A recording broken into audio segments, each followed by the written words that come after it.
This is Pastor Mike Hoggard, pastor of Bethel Church in Festus, Missouri, and head of prophetic research ministry with another Watchman video broadcast. We made it through 11-11-11. I will have a lot more information to share with you in an upcoming Watchman video broadcast, and I'm going to put a little bit of it in today. I'm glad we made it through because there were some themes that were associated with 11-11-11. You know what I'm talking about. November 11th, 2011, the convergence of all of those 11s together in one day.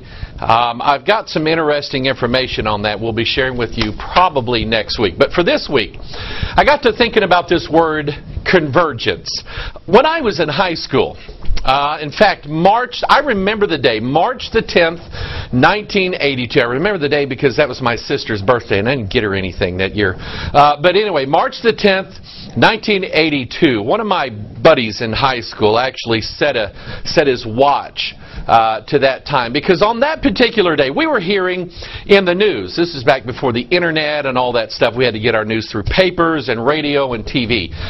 We were hearing through the news that on that particular day, on March the 10th, that all of the planets in the solar system were supposed to now we were hearing it, they were supposed to line up in a straight line. Now that wasn't necessarily true, but they were all sort of on the same side of the sun on the same day and at pretty much the same time. Now, a lot of people were speculating, oh no, the gravitational pull of all of these planets working together is going to cause tidal waves and earthquakes and tornadoes and hurricanes and disasters. Sort of like the stuff we've heard today, okay, about 11-11-11. All the bad things that were supposed to happen that never did. But anyway, they referred to it, the New Agers, and I was just starting to look into what the New Age movement was back then, even in high school. The New Agers were calling it the Harmonic Convergence. All of the planets coming together in harmony. Now, I didn't know then just how important the alignment or the location of planets and stars and heavenly bodies was to the New Age movement.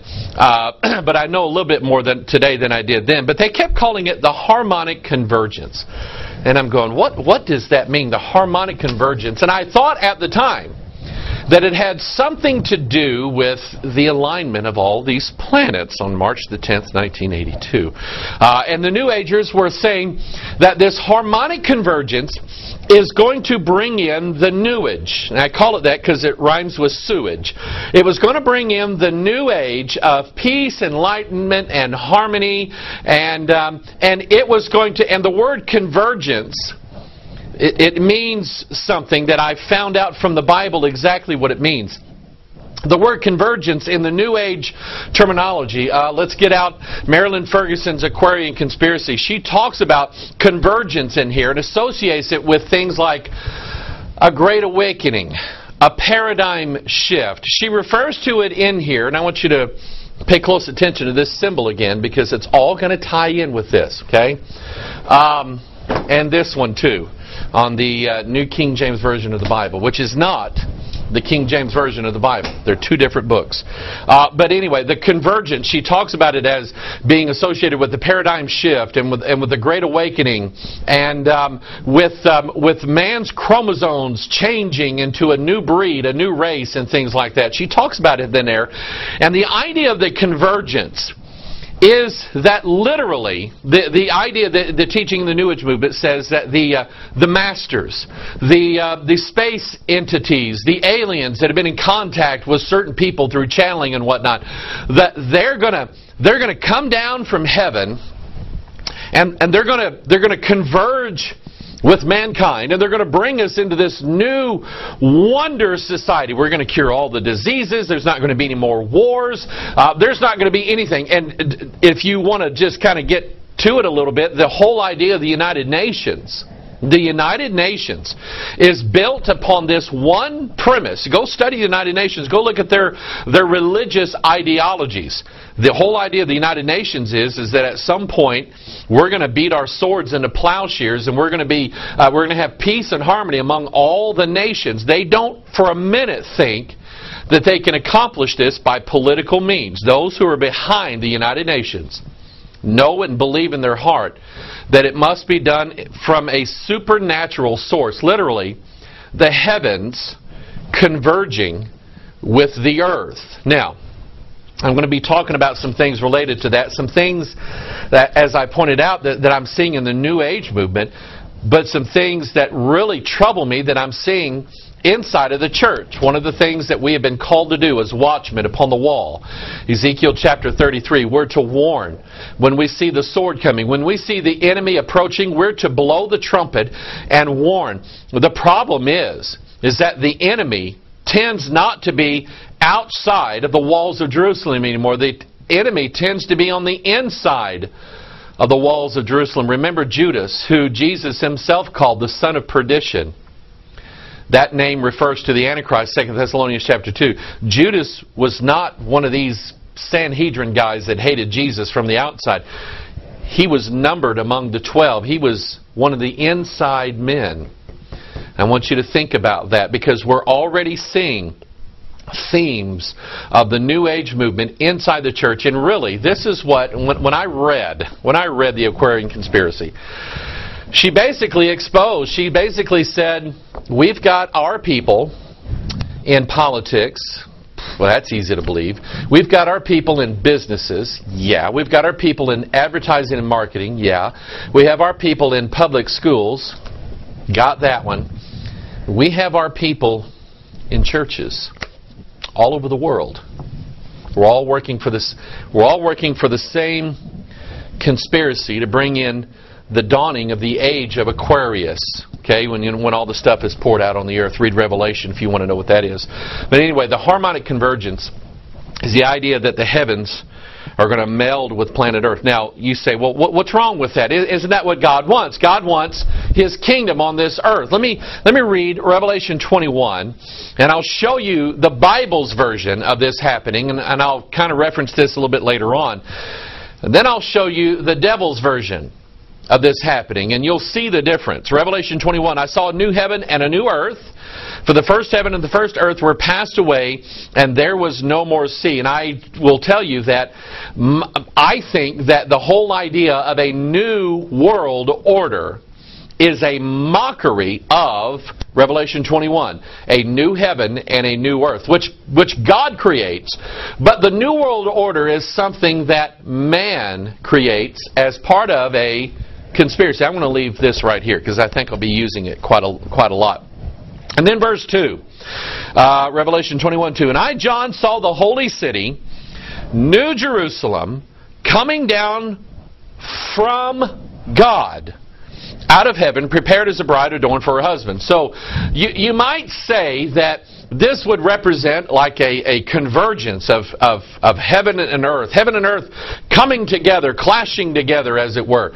Not really, not the way the New Age puts it. This new heaven and new earth, this New Jerusalem, it comes down, all right, but it comes from God. You see, uniting with God, or uniting or being a citizen of heaven, or being born again, the way Christianity refers to it, is an act of God. It is not the actions of the conglomeration of men or societies or whatever. It's not the work of men. It is the work of God alone. And then when you have the opposite of that, this is how you can tell. When you have the opposite convergence of heaven and earth, when you have that as a satanic idea or a satanic conspiracy, you can always tell that it would be because it's the work of man and not the work of God. You'll hear them say, we need to do this, and we need to do that, and we are going to do this. And so when you start seeing things about the actions of men that bring down heaven to earth, that is not God's way. There is only one way, that is through the cross of Jesus Christ. In the religion of yoga, and some say, oh, yoga is not a religion, and we have talked about yoga before, being practiced in churches. In the religion of yoga, here is a website called Om Yoga, and they have, part of yoga is joining heaven and earth. Now I want you to think about that, because here is a practice that you can do in 5 easy steps. You can learn yoga. They're teaching it in churches, by the way. Pastors pastors are learning yoga. And we've covered this before. What does the word yoga mean? It means connecting.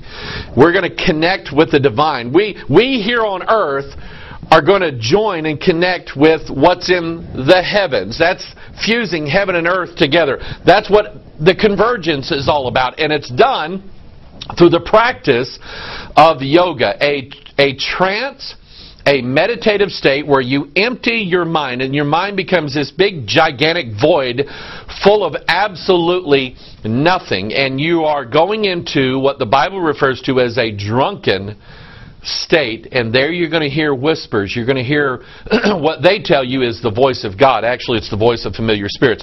But I wanted you to get this idea that yoga was actually a form of this convergence. It's the connecting of the heavens, the gods, the universal oneness they talk about with humanity, and it can be done through man's efforts. Remember what the sign was. If it's done through man's effort, it's not right. It's not of God. If God alone does it, and He will not share His glory with anybody else, if God alone does it, then you know it is of God. You've heard of the Yinyang Symbol. You've seen it in a lot of places. Martial arts things use it. And let me just throw this in here, just sort of a side note. People have asked me about martial arts and taekwondo and different things like that. You know me, the first thing I'm looking for is the logo, the symbol. Okay?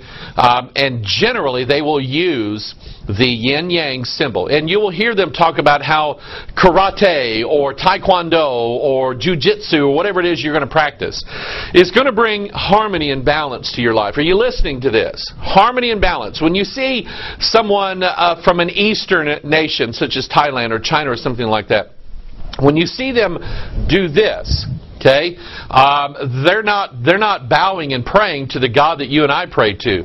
The left hand joins with the right hand. It's a symbol of the convergence, bringing balance to your life and harmony. You'll see them do this. You'll see them do what's called centering themselves. All of these are part of the New Age movement, part of the yoga movement, part of trance and meditation. The equivalent to that is contemplative prayer inside the church. It's all part of the same thing. But the yin-yang symbol represents the convergence of the heavens and the earth together. They are fused together and they are joined together. That is at the heart of Eastern mysticism. And then we get into our old buddy, the Tower of Babel. Let's read the scriptures in Genesis chapter 11. Genesis chapter 11. Let's look at the language of the scriptures here, because it's very, very important. Remember, we said that the sign of whether or not heaven joining with us is right or not as to who does it. Genesis 11, and the whole earth was of one language and of one speech. And it came to pass as they journeyed from the east that they found a plain in the land of Shinar, and they dwelt there. And they said one to another, Go to, let us make brick, and burn them thoroughly. And they had brick for stone, and slime they had for mortar. And they said, Go to, let us build us a city and a tower whose top may reach unto heaven. The Tower of Babel represented the work of man to join the heavens and the earth together, not the work of God to bring down